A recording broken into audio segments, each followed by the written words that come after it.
और इस वक्त की बड़ी खबर उत्तर प्रदेश से सामने आ रही है। 2 विधानसभा सीटों के उपचुनाव की मतगणना लगातार जारी है और शुरुआती रुझानों में ही समाजवादी पार्टी ने दोनों ही सीटों पर बढ़त बना ली है। रामपुर की स्वार विधानसभा सीट पर समाजवादी पार्टी की महिला उम्मीदवार अनुराधा चौहान अपना दल एस उम्मीदवार शफीक अहमद अंसारी से आगे चल रही हैं और स्वार विधानसभा सीट के अलावा 96 विधानसभा सीट की बात की जाए तो यहां पर भी समाजवादी पार्टी की उम्मीदवार कीर्ति कोल रिंकी कोल से आगे चल रही हैं। आपको बता दें कि स्वार और 96 विधानसभा सीटों पर उपचुनाव हुआ और उपचुनाव की मतगणना आज हो रही है और शुरुआती रुझान जो सामने आए हैं उन शुरुआती रुझानों में समाजवादी पार्टी ने बढ़त बना ली है। दोनों ही सीटों पर प्रतिष्ठा बीजेपी की दांव पर लगी है और उम्मीदवार बीजेपी गठबंधन से उतारा गया है। अपना दल एस के उम्मीदवार स्वार विधानसभा सीट और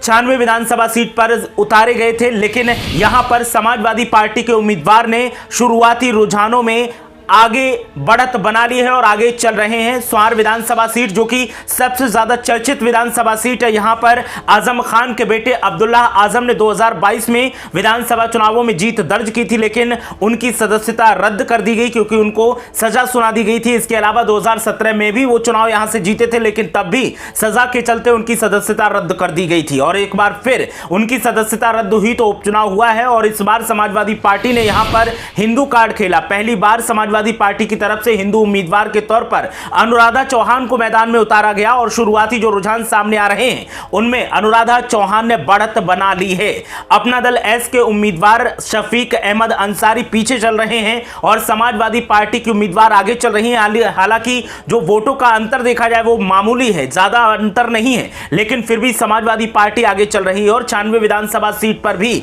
समाजवादी पार्टी आगे चल रही है। तो इस वक्त की बड़ी खबर, निकाय चुनाव की भी मतगणना हो रही है और विधानसभा उपचुनाव जो 2 सीटों पर हुआ उनकी भी मतगणना जारी है। निकाय चुनाव की अगर बात की जाए तो कई सीटें ऐसी हैं जहां पर चौंकाने वाले रुझान सामने आए हैं। कई सीटों पर समाजवादी पार्टी आगे है तो कई सीटों पर कांग्रेस ने बढ़त बना ली है। जिन सीटों पर बीजेपी की दावेदारी थी, बीजेपी के उम्मीदवार पिछले चुनावों में जीते थे, उनमें कई सीटों पर कांग्रेस पार्टी के उम्मीदवार इस बार आगे चल रहे हैं और समाजवादी पार्टी के उम्मीदवार भी लगातार बढ़त बनाए हुए हैं। तो इस वक्त की बड़ी खबर, उपचुनाव और निकाय चुनाव की मतगणना जारी है और उपचुनाव के बीच स्वार और 96 विधानसभा सीट पर समाजवादी पार्टी के उम्मीदवार ने बढ़त बना ली है और निकाय चुनाव की अगर बात की जाए तो कई सीटों पर समाजवादी पार्टी ने चौंकाने वाले नतीजे पेश किए हैं और इसके अलावा कांग्रेस पार्टी ने भी चौंकाने वाली बढ़त बनाई हुई है।